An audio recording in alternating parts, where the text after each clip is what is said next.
Meu nome é Thiago. Se você não me conhece aqui pela primeira vez, você é muito bem-vindo. Nós estamos plantando a Multi há cerca de 3 anos. Esse espaço é novo. Nós inauguramos ele um pouco depois da virada do ano. E nós estamos abrindo espaço para desenvolver relacionamentos e para a gente compartilhar tudo aquilo que Deus tem feito por nós, em nós e através de nós. Se você está acompanhando talvez pelo YouTube, sinta-se muito bem-vindo também. É um privilégio poder celebrar com você, mesmo que à distância, crendo que haverão muitas oportunidades para você vir presencialmente e ser igreja com a gente. E a gente está desenvolvendo uma série de mensagens ao entorno do livro de Atos, um livro que está lá no Novo Testamento e que registra um movimento inicial da igreja. E a gente tem sido desafiado, a gente tem sido encorajado a pensar que as pessoas que fizeram parte daquele movimento inicial, chamado igreja primitiva, desfrutaram de um fôlego, de uma vida fantástica. Pessoas que, por ter um relacionamento autêntico com Deus, puderam viver e compartilhar a fé de forma autêntica, de forma consistente. E a gente viu até agora que ter um relacionamento com Deus não é qualquer coisa, faz muita diferença. Faz muita diferença, sem dúvida esse era o segredo por trás do fôlego daquela igreja, nos seus primeiros dias. Uma igreja que vivia e compartilhava a fé, mesmo diante de descontentamento, mesmo diante de pressão, mesmo diante de perseguição, de grandes desafios, pressões. Mas isso porque a igreja floresceu num novo momento da história. A igreja floresceu logo depois da ressurreição de Jesus e ascensão de Jesus. Jesus vai, mas ele cumpre uma antiga promessa, ele derrama o Espírito Santo. E o derramar do Espírito Santo simboliza esse novo tipo de relacionamento possível com Deus. Um relacionamento em que eu não contemplo Deus simplesmente à distância, mas que eu posso desfrutar de Deus entre nós e também em mim, em nós. Um tipo de relacionamento que inaugura uma nova realidade. E aí, esse presente valioso, essa promessa que foi cumprida, ela muda o jogo. As pessoas não se movem mais por perspectivas meramente religiosas, por compromissos meramente intelectuais com aquilo que elas acreditavam, mas Deus crava no íntimo do coração das pessoas que colocam a fé em Jesus, se arrependem dos seus pecados e são batizadas. Ele coloca a sua palavra dentro desses corações. Não sei se você percebeu, eu estou bem rouco. Mas o fato é que esse presente valioso, ele inaugura essa nova realidade. Uma nova realidade em que as pessoas mais improváveis, as pessoas mais inconsistentes, que não tinham acesso ao alto escalão da religião daquele tempo, agora estão sendo cheias de Deus. Estão experimentando uma intimidade com Deus por causa da fé em Jesus. O Espírito Santo dentro dessas pessoas improváveis, ele está gerando intimidade e capacitação. E a gente viu que isso é extraordinário, porque silencia as nossas inadequações, silencia as nossas insuficiências, as nossas inconsistências, porque é o Espírito de Deus que realiza o seu querer em nós. Nos muda de dentro para fora, à medida que nós nos relacionamos com Deus. Só que se a gente for autêntico, a grande crise da nossa série de mensagens é que quando a gente olha ao entorno do movimento evangélico no Brasil, ou sei lá, para outros países também, nós enxergamos certas inconsistências. A gente olha, a gente fala, não sei, tem algumas incoerências, algumas hipocrisias, parece que a igreja nem sempre cumpre com o seu papel, nem sempre é aquilo que Deus espera que ela seja, ou faça o que Deus espera que ela faça. E a gente viu que a explicação é muito simples. Muitas pessoas de fato colocam a fé em Jesus, se arrependem de seus pecados, são batizadas e recebem o Espírito Santo, passam a ter esse relacionamento autêntico com Deus. Mas esse é o início do caminho. É o início do caminho de uma jornada em que nós passamos então a viver e a compartilhar a fé, porque recebemos o Espírito Santo. Mas continuar vivendo e compartilhando a fé é outra história. demanda um enchimento do Espírito Santo. A gente precisa fazer a manutenção desse presente que nós recebemos. É uma dinâmica que a gente não pode esquecer. Quando a gente coloca a fé em Jesus, nós recebemos o Espírito Santo, mas nós precisamos nos encher do Espírito Santo. Nós não merecíamos esse presente, foi Jesus que conquistou esse presente. E todo presente de valor precisa ser bem guardado, bem cuidado, essa é a ideia. João 1, 12 a 13 diz isso. Deus, por meio de Jesus, nos faz filhos. Nós recebemos esse presente de termos o privilégio de desfrutarmos de um novo relacionamento com Deus. E desse ponto em diante, a gente tem que se tornar responsável, e amadurecendo e cuidando da nossa relação com Deus, para que esse enchimento continue. Então a pergunta de $1 milhão não é se, eu falei dólares, porque o real essa semana, a pergunta de $1 milhão não é se você está cheio. A gente viu isso em Atos capítulo 5, todos nós estamos cheios de muitas coisas, muitos pensamentos, muitas perspectivas, muitas vozes que nos pressionam para definir nossa identidade e o nosso propósito. Mas a pergunta é, do que você está cheio? E a gente viu em Atos capítulo 5 que Ananias e Safira, um casal que tinha colocado a fé em Jesus, se arrependido dos seus pecados, recebido o Espírito Santo, em algum momento começou a deixar que outras vozes enchessem o seu coração. E isso levou eles para um caminho muito complicado. Ou seja, quando a gente recebe o Espírito Santo, a gente começa a viver e a compartilhar a fé. Mas durante o enchimento, a manutenção da nossa relação com Deus é que se torna possível continuar vivendo e compartilhando a fé de maneira autêntica e de maneira consistente. Quando eu preguei sobre Atos capítulo 5, eu trouxe 2 balões aqui na frente. Quantos estavam aqui se lembram? Legal.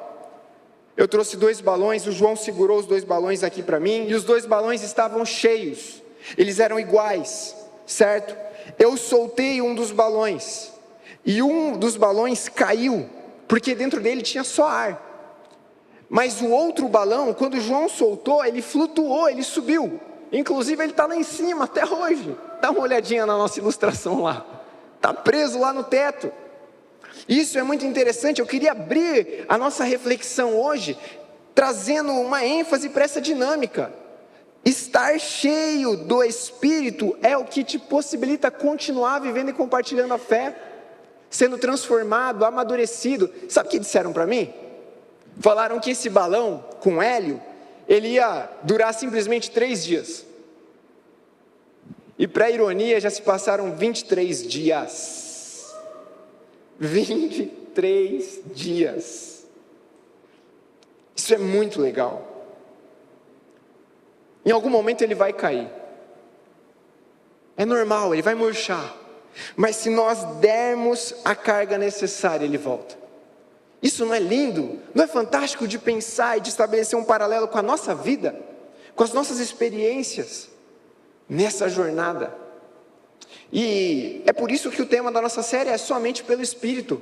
Faz diferença ter um relacionamento autêntico com Deus.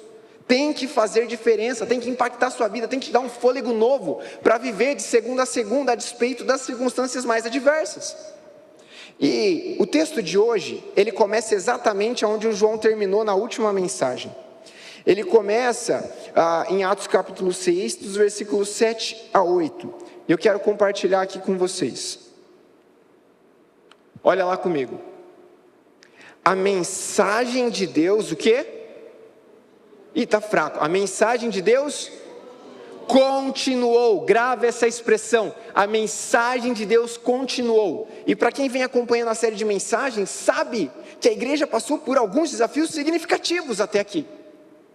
Assim é com a minha e com a sua vida. Nós passamos desafios significativos, mas é possível continuar. Posso ouvir um amém? É possível continuar. A mensagem de Deus continuou a se espalhar. O número de discípulos se multiplicava em Jerusalém. Muitos sacerdotes também se converteram. E Estevão, a gente tem aqui a citação de Estevão de novo. Na última mensagem do João, esse homem ele entra em cena como um ajudante. Ele foi escolhido para ajudar em algumas demandas da igreja. Um homem descrito cheio de graça, sabedoria, cheio do Espírito Santo. Um homem que tinha um relacionamento autêntico com Deus.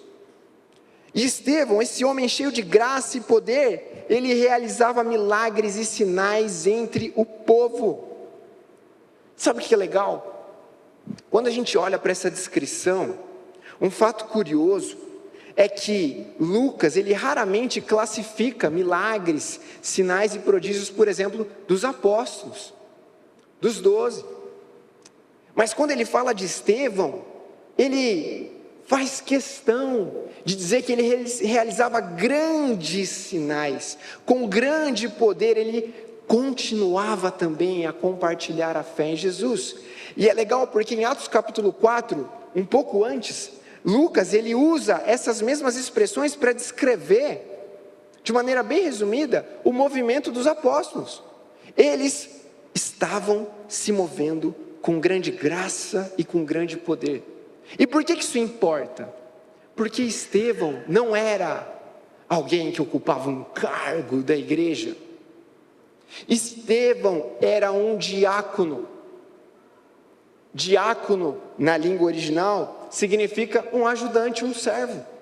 Ele era alguém que realizava tarefas ordinárias.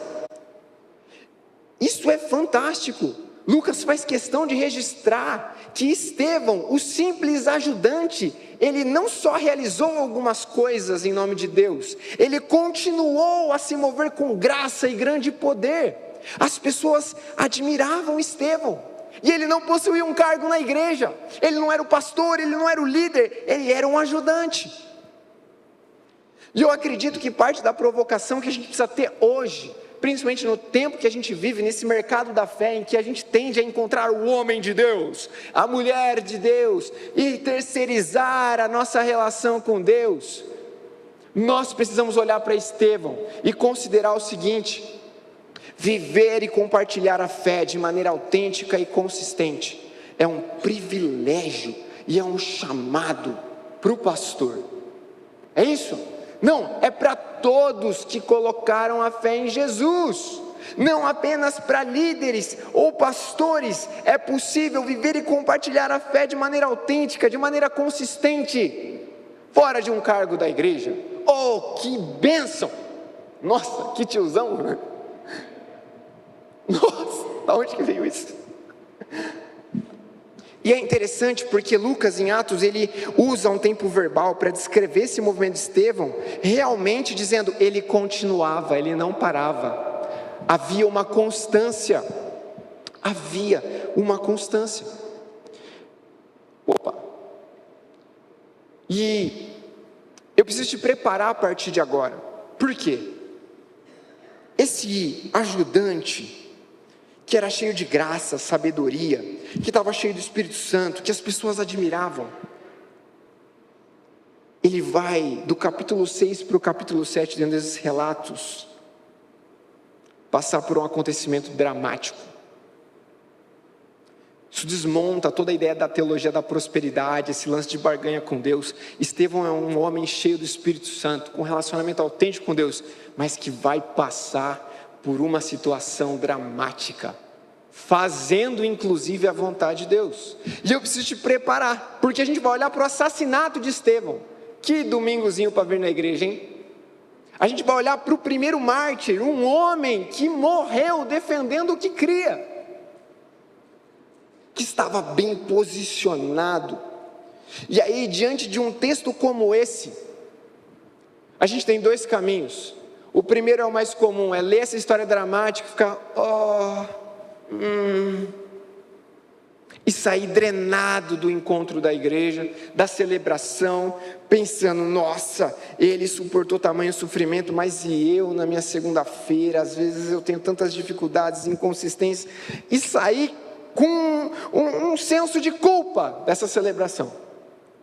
Mas eu acredito que histórias como a de Estevão não devem gerar fardos, culpa, devem fazer florescer vida.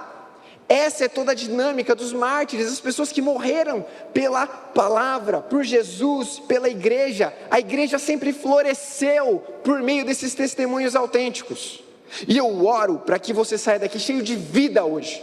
Que a gente escute essa história dramática, que a gente até sofra ouvindo, mas que a gente saia daqui recarregado com uma nova vida, bem posicionados para liderar as nossas relações, para cultivar um caráter que agrade a Deus e continuar, não retroceder.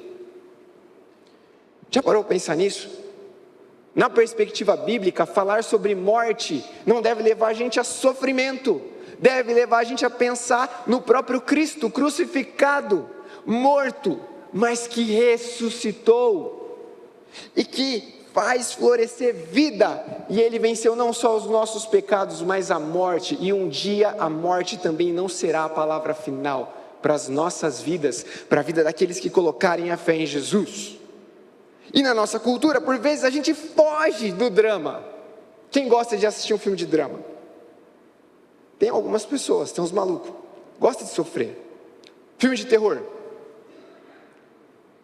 Tem uns 3 ali, já faz o sinal da cruz. Eu prefiro assistir Hannah Montana. Brincadeira, não sei. Mas o fato é que muitas vezes a nossa cultura leva a gente a pensar só em coisas positivas, good vibes. Vamos pensar em coisas positivas, vamos ignorar a dor, o sofrimento, o drama. Mas eu preciso dizer para você que se permitir experimentar certos tipos de drama, sofrimento e dor, nos levam a amadurecer. Alguns tipos de sofrimento, de dor, são benéficos para a nossa vida e para as nossas relações, inclusive para a nossa relação com Deus. E eu estou falando de dor, de drama, eu falo por experiência própria. Essa semana, eu fui encontrar com um amigo, Davi.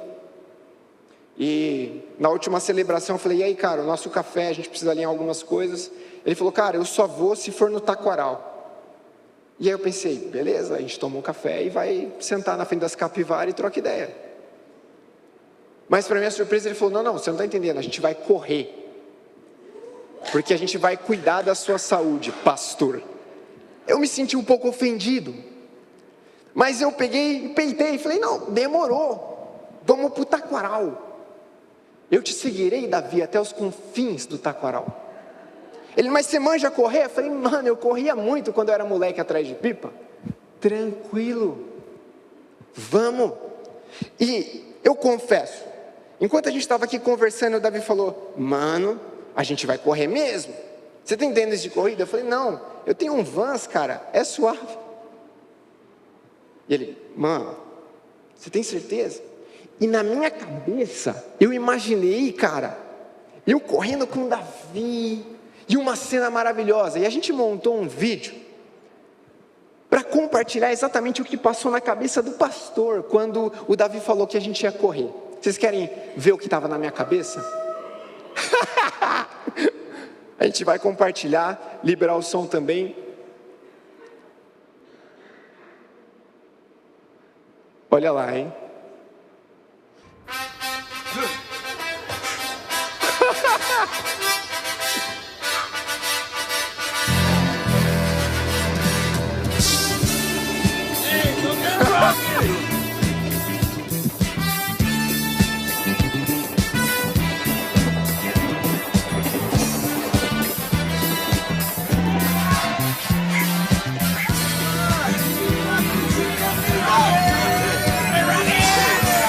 You gotta pull it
Foi isso que passou na minha cabeça. Só que, graças a Deus, a gente tem o registro do que aconteceu. E eu quero compartilhar com vocês como foi de verdade. Vamos lá, vamos para o próximo vídeo.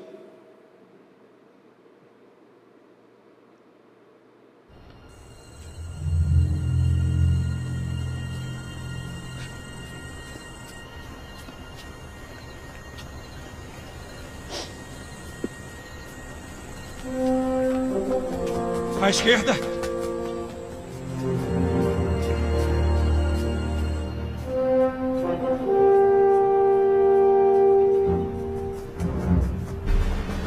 À esquerda.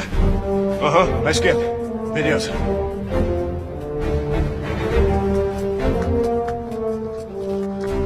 Não fala. Não fala. À esquerda. Mulher!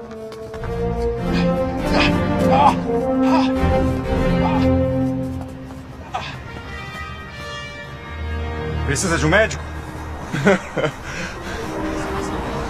Preciso de pulmões novos.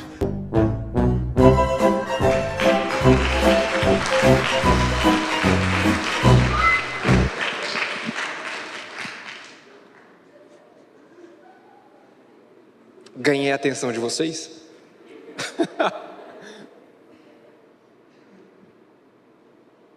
Eu lembro que a gente deu a primeira volta, a gente foi aquecendo, e aí o Davi falou, na segunda a gente corre. E eu pensei, beleza, eu vou dar tudo de mim. E a gente começou. E o Davi foi indo, eu falei, cara, o pastor não vai passar vergonha. A gente correu incríveis 400 metros, eu estava assim, mano, pelo amor de Deus, para. Eu estou sentindo dores em lugares que eu nem sei descrever. E aí, graças a Deus, o Davi cheio do Espírito, com uma sabedoria incrível, ele me disse, relaxa, Thiago. A dor, quanto contemplada e experimentada, enfrentada de maneira adequada, gera resiliência.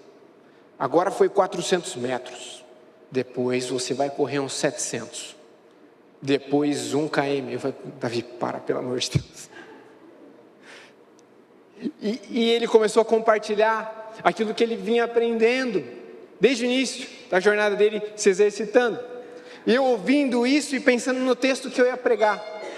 Se a gente não tomar cuidado, o que você vai ouvir aqui vai gerar em você uma dor não prática. Você vai olhar para o testemunho de Estevão e vai pensar, eu estou longe, não dá, cara, eu numa situação dessa como Estevão, que vai ser morto defendendo o que ele acredita, eu teria negado.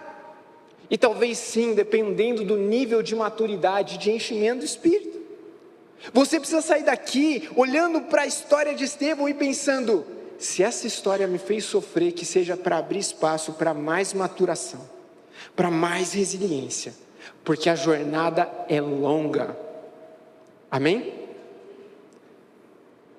E a gente vai para o texto, Atos capítulo 6, a gente vai ler dos versículos 9 a 15. Depois que Estevão é apresentado como alguém que o povo admirava, amava, chega o versículo 9.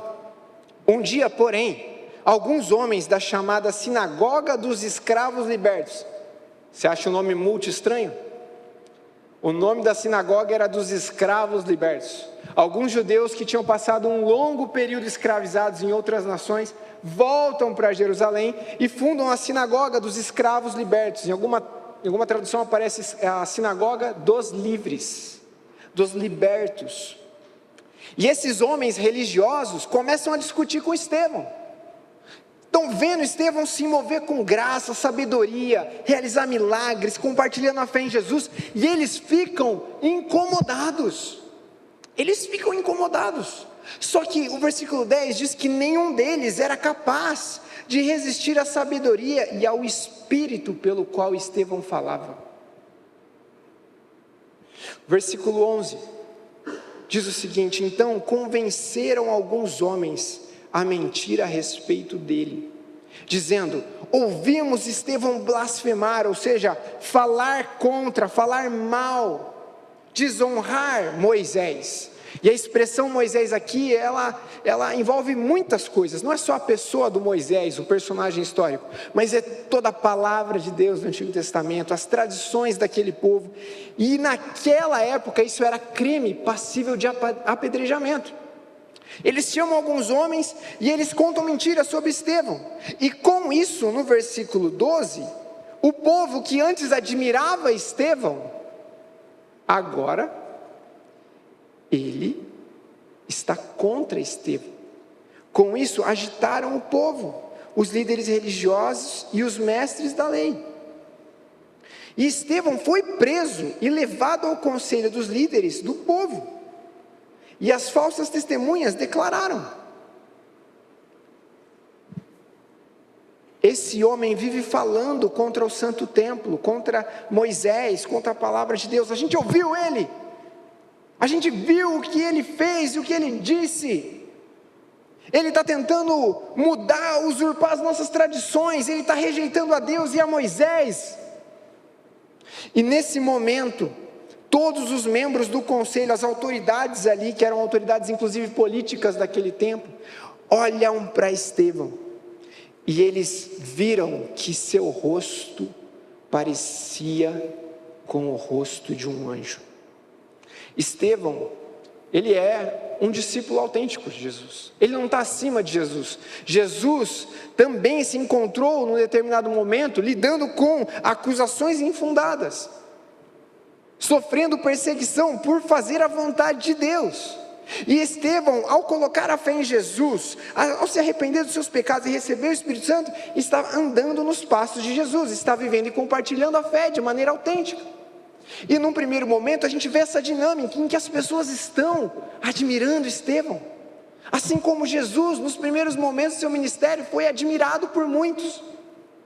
Mas ter fé em Jesus, fazer a vontade de Deus, também implica muitas vezes em te colocar em situações em que a opinião popular, a opinião alheia pode estar contra você. E Estevão está experimentando essa transição, antes admirado, antes amado, e agora suas convicções sendo testadas. Ele foi preso, e aí ele está enfrentando essas falsas acusações, e as acusações elas permeiam a desonra a Deus, e a tudo que Deus falou, fez, e aqueles que Deus enviou. Essa é a acusação contra Estevão. Não, Estevão, ele desonra a Deus com os ensinamentos dele. Ele desonra a nossa família, as nossas tradições, com as convicções dele. E eu queria te levar a pensar nessa dinâmica. Muitas vezes, fazer o que é certo, coloca a gente num ambiente de admiração. As pessoas vão admirar você, talvez se você estiver cultivando um caráter íntegro. Até que, num determinado momento, quem sabe na tua empresa, alguém se aproxime de você e faça uma proposta indecente, e coloque em xeque a tua integridade. E a tua integridade, o que antes era incrível, passa a se tornar um problema, num sistema marcado pelo pecado. E eu queria que você assimilasse o seguinte: considere isso, somente pelo Espírito Santo, somente cheios do Espírito Santo, somente cultivando um relacionamento autêntico com Deus, nós podemos nos posicionar de maneira autêntica, quando é favorável e quando é desfavorável. Somente cheios do Espírito Santo, somente cheios de um relacionamento autêntico com Deus. E a gente vai ver a partir de agora princípios que podem ser enxergados no posicionamento de Estevão, que pode te ajudar a se posicionar na vida como Deus espera que você se posicione. Primeiro princípio é esse: posicione-se para ouvir. Só isso, Tiago? Irmão, como é difícil ouvir às vezes. O nosso instinto, ele integra esse conceito do posicionamento, de se posicionar com falar alguma coisa. Não, tem que me posicionar. Fulano tem que saber o que eu penso. Não é assim? Quando a gente pensa em se posicionar, a gente pensa primeiro naquilo que vai ser dito. Quantas vezes a gente às vezes inclusive se posiciona e fala pouco e vai embora para casa pensando em tudo aquilo que a gente poderia ter falado, imaginando o diálogo com algumas lacrações, algumas coisas que a gente poderia ter colocado. A gente atrela inevitavelmente posicionamento com falar, e falar qualquer coisa, de qualquer jeito, é falar minha verdade. As pessoas precisam saber, eu sou autêntico. Mas não é isso que a gente vê em quem está cheio do Espírito Santo. Esse posicionar-se para ouvir tem muita relação com compaixão. Estevão é alguém que está numa situação desfavorável. Ele está sendo acusado de coisas que ele não fez. E ele está bem posicionado ouvindo. Ele está ouvindo. Charles Spurgeon, ele diz que a capacidade de ouvir, geralmente ela está atrelada à compaixão de se estender para o outro. Não contra o outro, mas para o outro. A ideia de que quando a gente está cheio do Espírito e a gente está se relacionando com Deus de maneira autêntica, isso afeta diretamente a nossa capacidade de ouvir o próximo, inclusive aqueles que nos perseguem. Nossa disposição para ouvir. E essa é uma das orientações que a gente tem, por exemplo, em Tiago capítulo 1, versículo 19, eu não vou projetar. Tiago diz, por favor, se você colocou a fé em Jesus, seja tardio para falar. Fale por último, aprenda a ouvir. Se você está cheio do Espírito Santo, isso precisa te levar a um caminho de ser um ouvinte melhor. Não só ouvir para ganhar tempo, mas ouvir para considerar de fato o que está sendo dito. Essa é uma das orientações do Novo Testamento. E é exatamente a postura de Estevão diante dos acusadores, assim como Jesus. Ele ouve. Eles estão falando e lançando as acusações contra Estevão. E eu não vou projetar, mas em Atos capítulo 6, versículo 15, no texto que a gente leu, o finalzinho desse texto diz que quando aquelas autoridades políticas e religiosas olharam para Estevão, eles viram um olhar sereno como de um anjo. Como é que você definiria um anjo no teu imaginário? Asinhas, uma auréola, um Red Bull, brincadeira? Como é que você definiria um anjo, um olhar angelical? Graças a Deus, o grego, a língua na qual o Novo Testamento foi escrito, é um idioma muito rico. E a expressão anjo aqui, ela carrega um significado muito interessante, como um mensageiro. Um olhar de um mensageiro, mas não de qualquer mensageiro, de um embaixador. De um embaixador, eles olham para Estevão e eles veem um olhar sereno, como um olhar de um embaixador. O que é um embaixador? O embaixador é um representante máximo de alguma figura de autoridade, certo? E 2 Coríntios capítulo 5, versículo 20, diz que aqueles que colocam a fé em Jesus são transformados em embaixadores. Você sabia disso? Quem coloca a fé em Jesus precisa abraçar essa identidade de um embaixador, de alguém que deixa de representar seus próprios interesses, sua própria régua ética e moral, mas é alguém que passa a representar o Deus Criador dos céus e da terra, que a despeito de todo o mal se encarnou e veio ser servo para nos encontrar, para mudar a nossa sorte, para mudar a nossa história. E 2 Coríntios 5:20 diz isso. Portanto, quem colocou a fé em Jesus se torna embaixador de Jesus. E quando somos embaixadores de Jesus, Deus faz o seu apelo. Ele lança convites para outras pessoas que não são embaixadores ainda, para os seus inimigos. E o embaixador diz: reconcilie-se com Deus. A vida de Estevão é uma vida vivida de tal maneira cheia do Espírito, que onde ele passava cheio de graça e de verdade, esse era o testemunho dele, um reconciliador, um servo reconciliador, que não só carregava uma mensagem, mas que vivia essa mensagem, como Jesus. E as muitas características de um embaixador podem ser encontradas rapidinho no Google, mas eu queria enfatizar algumas: integridade, domínio próprio. Imagina um embaixador no momento de crise, meu Deus, guerra, bomba atômica, bum.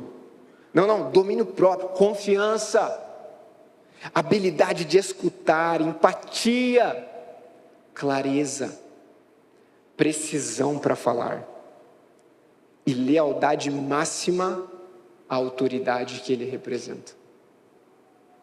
Começa a fazer sentido.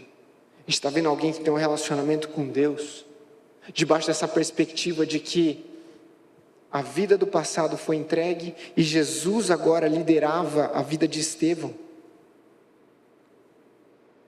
E essa é a mentalidade dele. Ele está num momento desfavorável, mas sereno como um embaixador. Sereno como um embaixador. E se você está pensando, nossa, que distante isso da minha realidade, deixa eu te dizer uma coisa. Como seria a sua vida se você saísse dessa celebração com uma nova disposição, com uma nova mentalidade para se mover nos seus relacionamentos como alguém que representa a Deus? Talvez os conflitos familiares diminuiriam. Talvez feridas seriam curadas. Talvez pessoas que estão longe de Deus seriam reconciliadas com Ele. É uma mentalidade espiritual, mas extremamente prática. Você acredita nisso? Analisando a sua vida, você consegue enxergar esse santo privilégio, essa responsabilidade. Uau, eu represento Jesus. Como isso deve impactar a sua forma de ouvir as pessoas. Eu confesso, para mim ouvir é muito difícil. Eu sou rápido para falar. E a Aline sabe, muitos dos meus pedidos de oração em casa esbarram nesse. Deus me ajuda a ouvir melhor. Deus me ajuda a considerar o que o outro está dizendo. É um grande desafio para mim. E eu olho para Estevão e eu sou confrontado, mas encorajado. Ele é alguém que sabia ouvir. Precisamos de uma multi que sabe ouvir. Campinas, região, nosso estado, o Brasil, o mundo. Ele não sai desesperado falando, tentando se justificar quando ele está preso. Ele escuta as acusações e ele identifica nas acusações aquilo que é contraditório, aquilo que não é verdade. E então ele começa a falar. Então, um posicionamento autêntico demanda primeiro ouvir. Mas se você só ouvir e não falar, você pode cair na omissão. Então se posicionar sim, envolve falar. Mas Estevão, ele ouve primeiro para que ele não fale qualquer coisa e para que ele não fale de qualquer jeito. E esse é o grande pecado nos nossos relacionamentos. A gente fala qualquer coisa quando a gente está pilhado e irado. A gente fala de qualquer jeito. E eu estou aqui para te inspirar a olhar para o testemunho de Estevão e falar assim: eu quero ser mais cheio do Espírito Santo. Eu quero ouvir mais. Para que quando eu for abrir a minha boca, eu possa falar não qualquer coisa, não de qualquer maneira. Olha o texto comigo, a sequência. A gente acabou de transicionar do capítulo 6 para o capítulo 7. Então, o sumo sacerdote, a autoridade suprema ali naquele contexto, perguntou para Estevão: e aí, Estevão, você ficou em silêncio até agora? Essas acusações são verdadeiras? E Estevão respondeu: irmãos, pais, ouçam-me. Um ajudante cheio do Espírito foi capaz de pregar um dos sermões mais brilhantes desse ponto em diante. Se na sua casa você quiser abrir Atos capítulo 7, são 53 versículos praticamente de sermão de Estevão. É o maior sermão registrado em Atos, maior que o sermão de Pedro, que a gente já viu até agora, é maior que muitos sermões de Paulo. Um ajudante que ouviu e falou o que tinha que ser falado do jeito certo. Por que isso importa? Porque esse é o nosso chamado. Falar de tal maneira que a gente dê razão da nossa fé. Pedro estabelece essa orientação. 1 Pedro 3,15 diz que a gente deve dar razão da nossa fé, a gente deve defender a nossa fé. E é interessante que a defesa da fé, ela não é uma defesa pessoal, é uma defesa que você estabelece para o bem do outro, para que o outro possa ser reconciliado com Deus. Não são meras justificativas para ver quem ganha, Deus me usa, as minhas palavras e o jeito que eu falo para que as pessoas possam se reconciliar, se aproximar de ti. Olha só, 1 Pedro, tem o texto aqui para a gente ler. Mas, ainda que sofram, vamos ler juntos? Por fazer o que é certo, vocês serão abençoados. Portanto, não se preocupem e não tenham medo de ameaças. Em vez disso, consagrem a Jesus como Senhor da sua vida. Deixem Ele liderar vocês. E se alguém lhes perguntar a respeito da sua fé, da sua esperança, estejam sempre preparados para falá-la.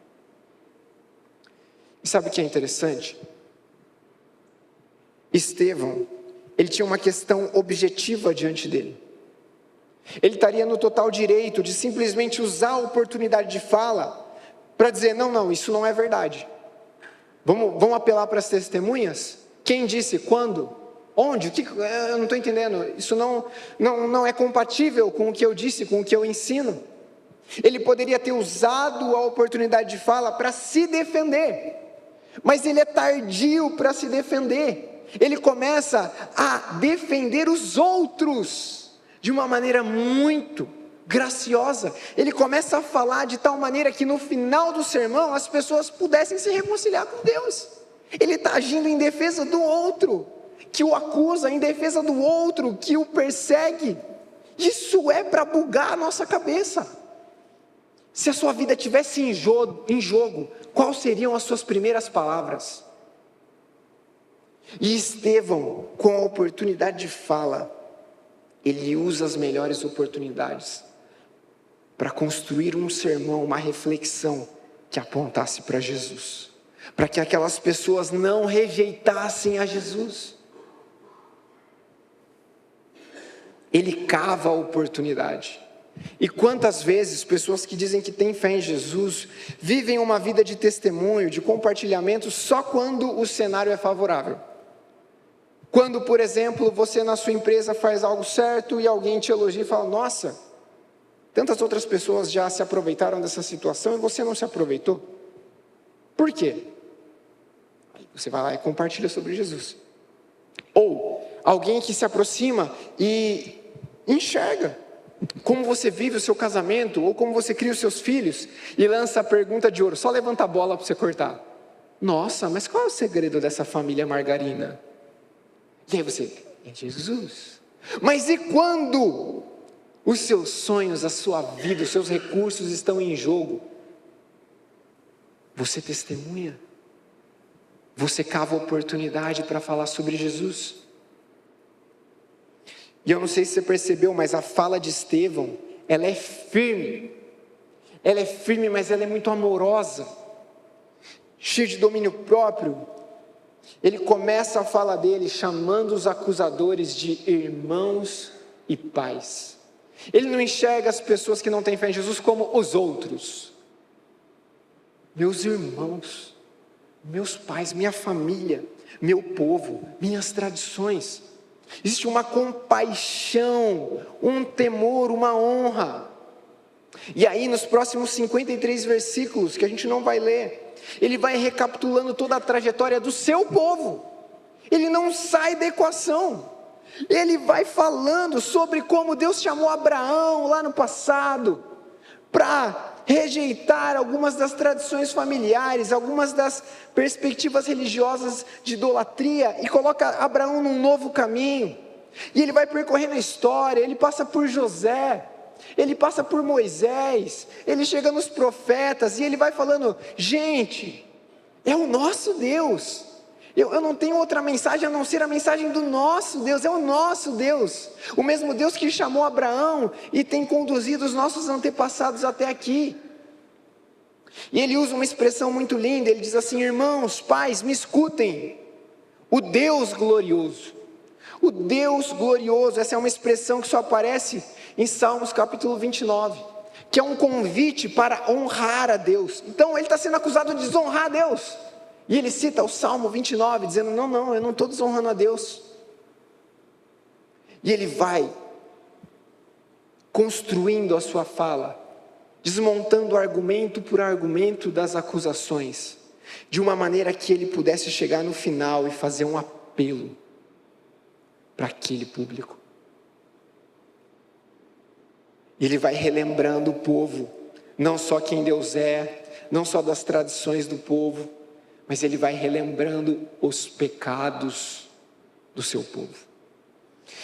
E a mensagem brilhante de Estevão, ela revela um grande pecado, que não era só daquele povo, mas que é o nosso pecado.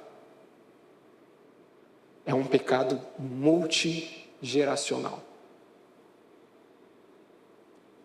Ao falar sobre Deus, Abraão, José, Moisés e os profetas, ele vai lembrando que por causa do coração pecaminoso, muitas vezes o povo que Deus escolheu rejeitou a Deus, rejeitou a mensagem de Deus e rejeitou aqueles que Deus enviou para o seu bem. O grande pecado multigeracional é rejeitar a Deus e sua palavra. E isso envolve rejeitar enviados de Deus, que são colocados no nosso caminho para que a gente possa ser mais cheio do Espírito Santo. Ele lembra José, por exemplo, José do Egito, um homem que teve um sonho na sua infância, de que ele iria ser usado por Deus para livrar o povo de uma grande fome, e ele conta isso para os seus irmãos, e os seus irmãos olham para ele e falam: você está de brincadeira com a gente, você está de sacanagem. Não, vende esse arrogante, coloca ele num poço, depois a gente entrega ele como escravo. Os irmãos de José rejeitaram quem Deus estava levantando e enviando para que eles pudessem ser abençoados. Quando a gente pensa em Moisés, na primeira vez que ele se levanta para tentar ajudar um hebreu, ele é traído pelo povo, de certa maneira, e ele é rejeitado, ele vai para o deserto, passa um longo período lá, e só na sua segunda vinda, Moisés é reconhecido pelo povo. Olha o paralelo com Cristo, Jesus voltando em glória. Depois ele fala dos profetas, homens que foram perseguidos pelo povo escolhido de Deus.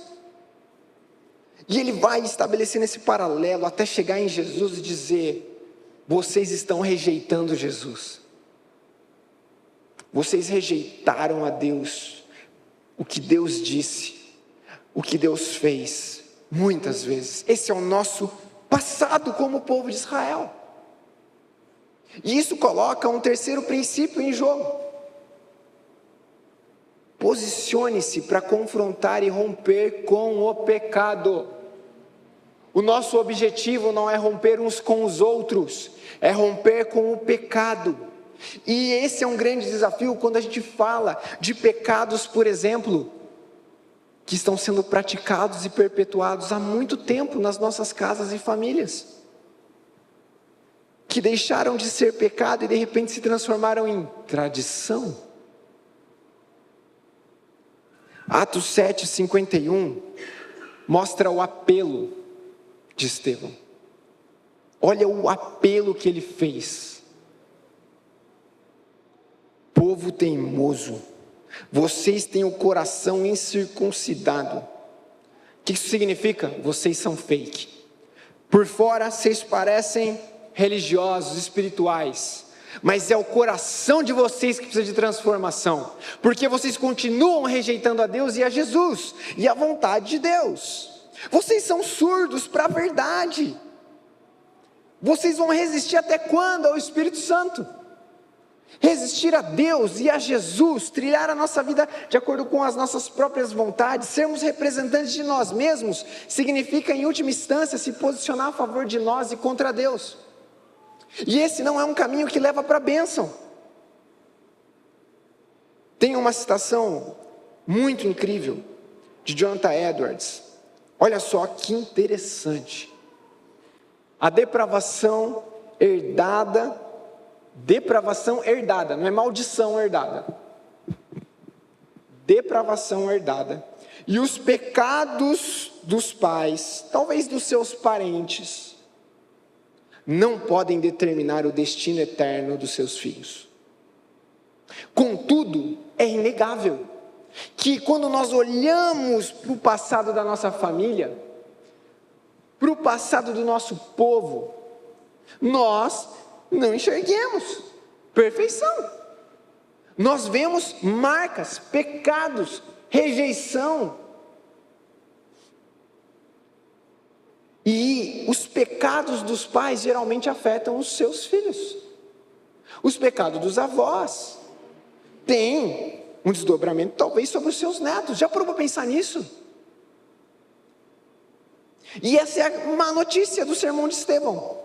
A má notícia do sermão de Estevão é: o pecado é tão grave que além dos seus próprios pecados, existem fardos que muitos de nós carregam por causa dos pecados dos nossos parentes, dos nossos pais, dos nossos avós, dos nossos tataravós e assim por diante.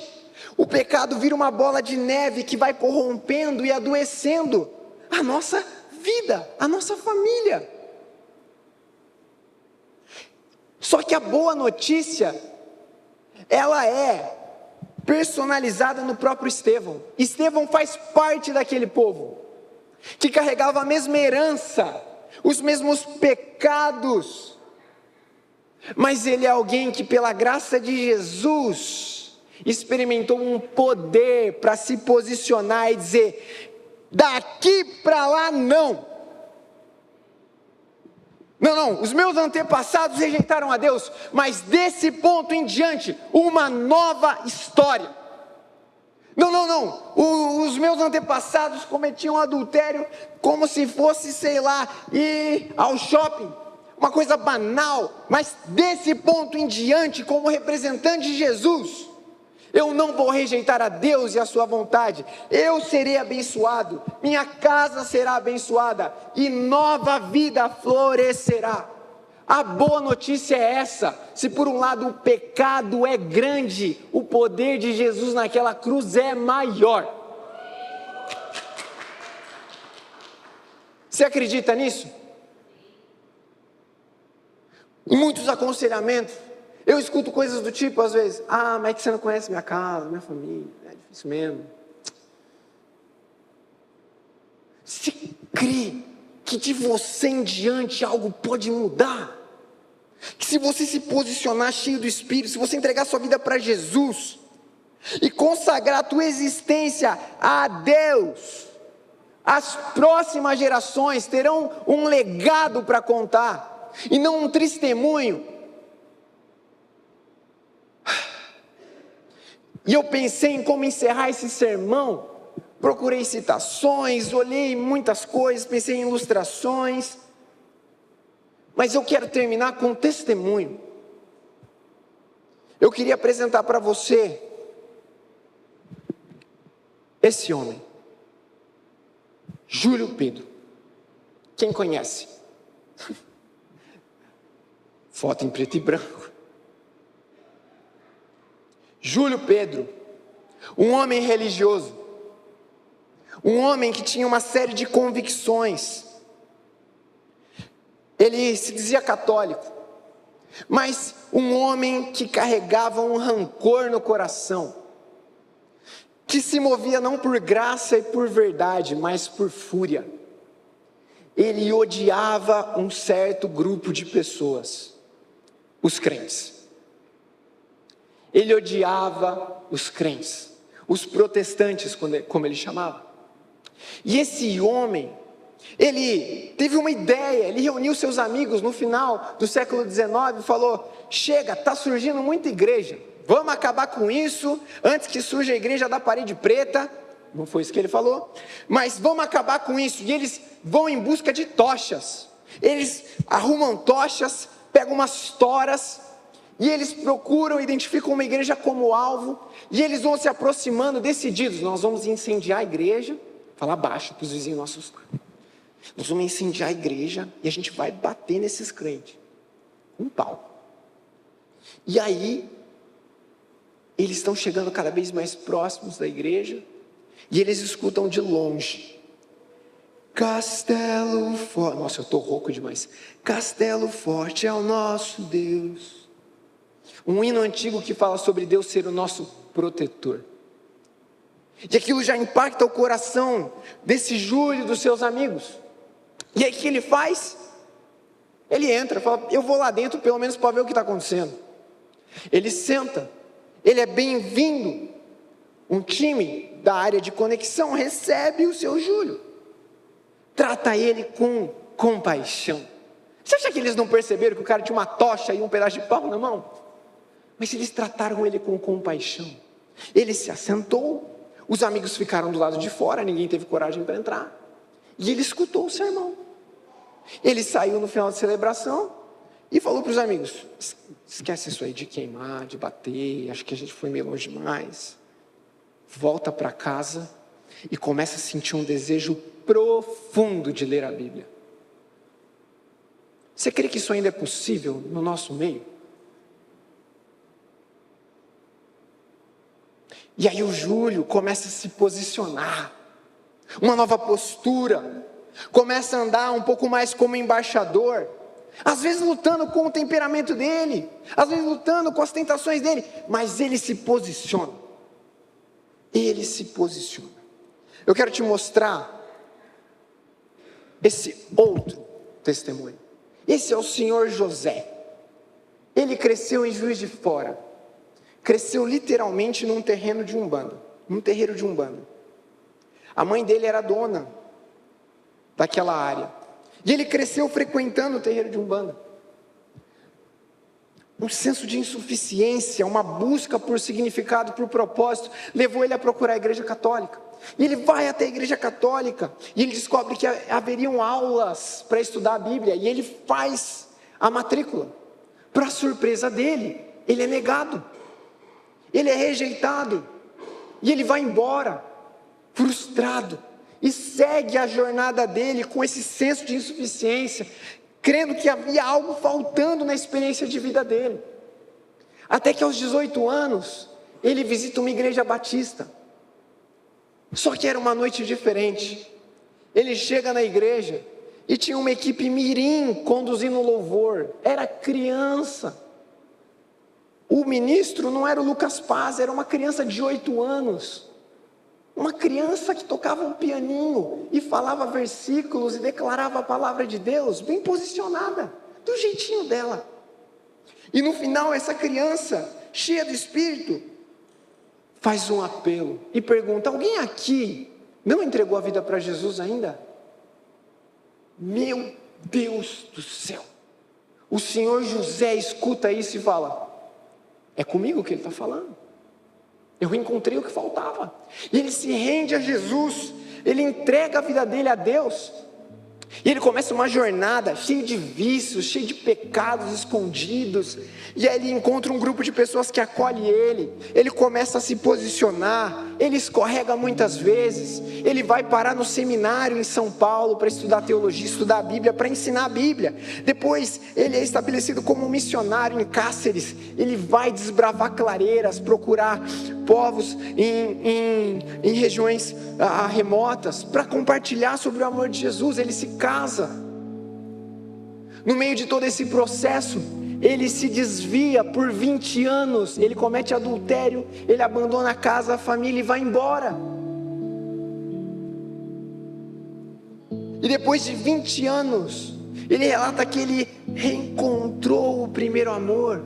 E ele volta para tentar restaurar e reconciliar, se reaproximar daqueles que ele deixou para trás e reconstruir o testemunho dele. E eu quero revelar para você quem é o Júlio e quem é o José. Olha aqui, o Júlio, ele era o trisavô ou o tataravô da Aline e da Elisa. Isso tem que chocar a gente. Um homem que tinha um plano de incendiar uma igreja, uma fúria não contida, encontra o amor de Deus e é bem posicionado para começar uma nova história, para afetar as próximas gerações. Isso leva ele até a Gessé, da Gessé até a Zenete, que chegou a ser mãe da Joyce, Aline e Elisa no processo, e agora a Laurinha. Olha o senhor José, é meu avô, um pastor que abandonou a casa, gerou uma confusão na nossa família, 20 anos com o coração endurecido, e retoma a fé, se quebranta, e dentro das suas possibilidades tenta reconstruir. Você imagina os desafios do meu pai, como filho de pastor, que foi abandonado. É isso que é ser um homem de Deus, é isso que é ser pastor. Só que meu pai se encontra com esse Jesus e ele é transformado de dentro para fora. Ele pensa, daqui para lá não, uma nova história, uma nova família. E junto com a minha mãe eles começam um processo de reconstrução. Isso chega em mim, isso desemboca na Laura. E talvez você está pensando assim, mas essa não é a minha história. Pode ser, se desse ponto em diante você se posicionar e você dizer, daqui para lá não, desse ponto em diante sou o embaixador de Jesus.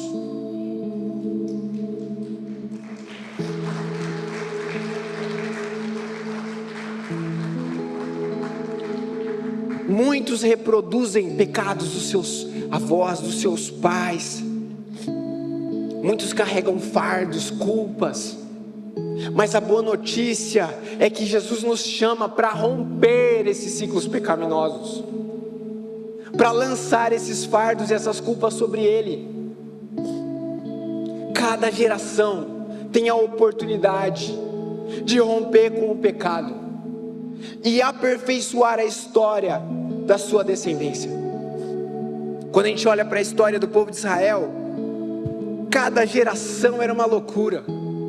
Às vezes uma geração influenciava a outra positivamente, às vezes ela era omissa, e isso afetava drasticamente a próxima geração.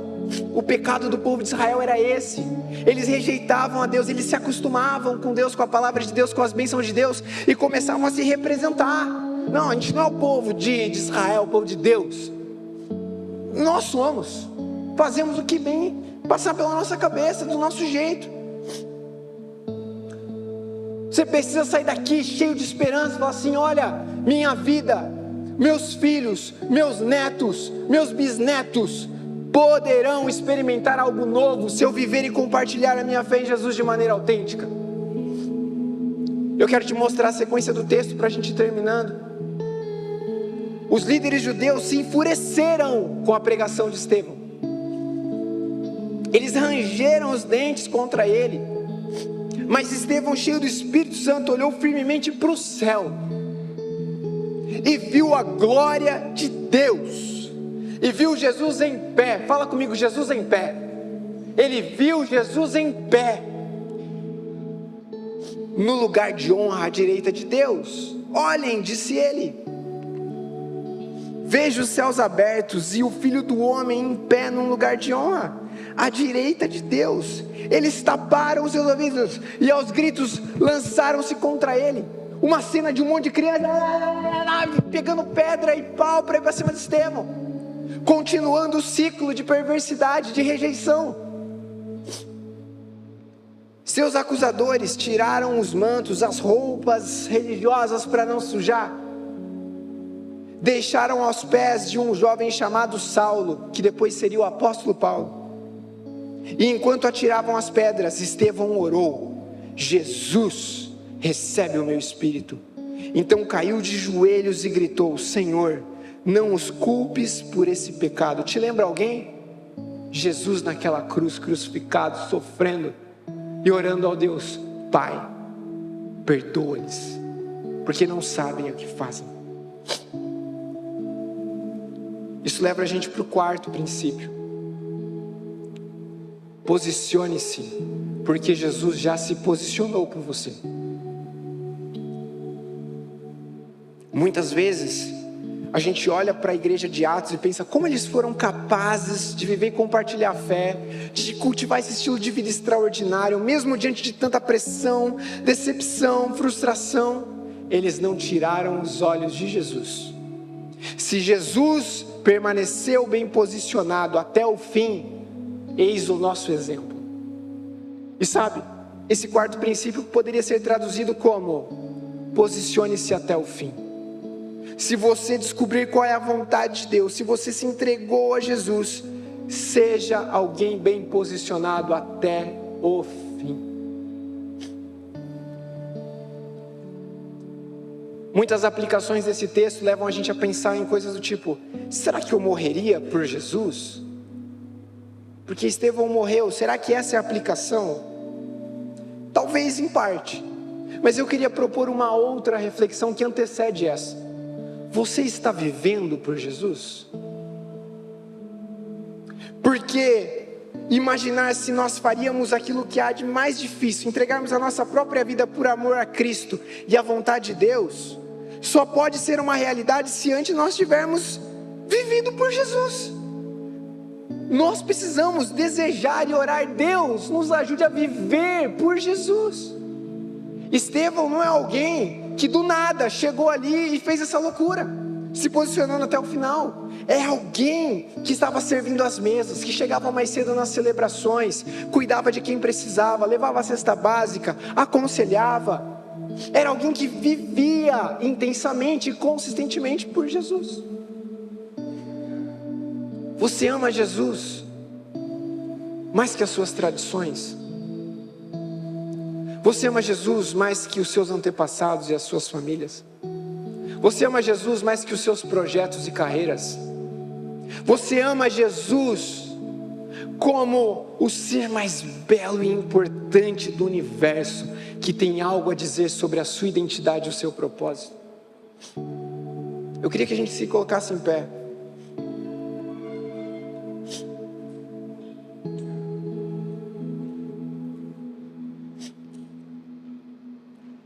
E a gente tivesse um tempo de oportunidade. Estevão pregou o sermão mais brilhante para os seus parentes e amigos. E diante da oportunidade que eles tiveram, eles rejeitaram a Deus e a Estevão e assassinaram Estevão. E agora, depois de olharmos para o testemunho de Estevão e para o capítulo 6 e 7 de Atos, a mesma oportunidade bate à nossa porta. Nós somos aqueles que acolhem a Deus e a sua vontade, colocam a fé em Jesus, ou nós somos aqueles que estamos rejeitando Deus, o que Ele está fazendo, as pessoas que Ele está enviando na nossa direção? Quem é você? Quem sou eu? Essa é a pergunta que não pode calar nessa noite. E eu quero te convidar a um tempo de oração, e que você faça uma autoanálise agora. Para onde a trajetória da tua família está te conduzindo? Quais são os ciclos que precisam ser vencidos? São muitas as perguntas pertinentes agora.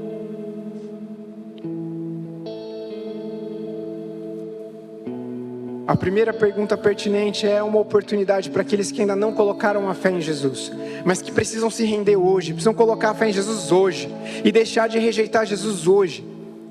De olhos fechados, se você se encontra nesse momento, entendendo que você precisa colocar a fé em Jesus, eu quero pedir para que você sinalize com a tua mão, eu quero orar por você.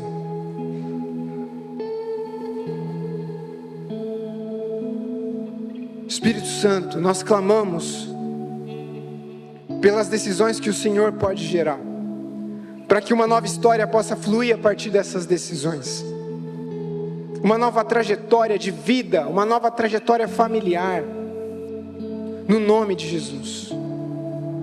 Agora a segunda pergunta é: se você está aqui e tem carregado fardos, talvez os seus antepassados, tem lidado com desafios para romper alguns ciclos ruins, eu quero orar por você. Sinaliza a tua mão. Amém, amém, amém.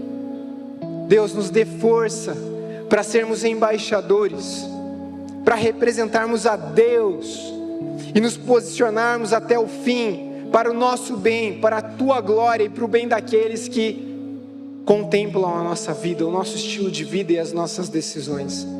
Fortalece os cansados, assim como Estevão teve o vislumbre da tua glória e viu Jesus em pé, que essas pessoas que sinalizaram com a mão possam se lembrar que Jesus não está sentado. Jesus é o nosso advogado bem posicionado. Jesus é o nosso bom pastor. Que assim seja, Deus, no nome de Jesus. Amém.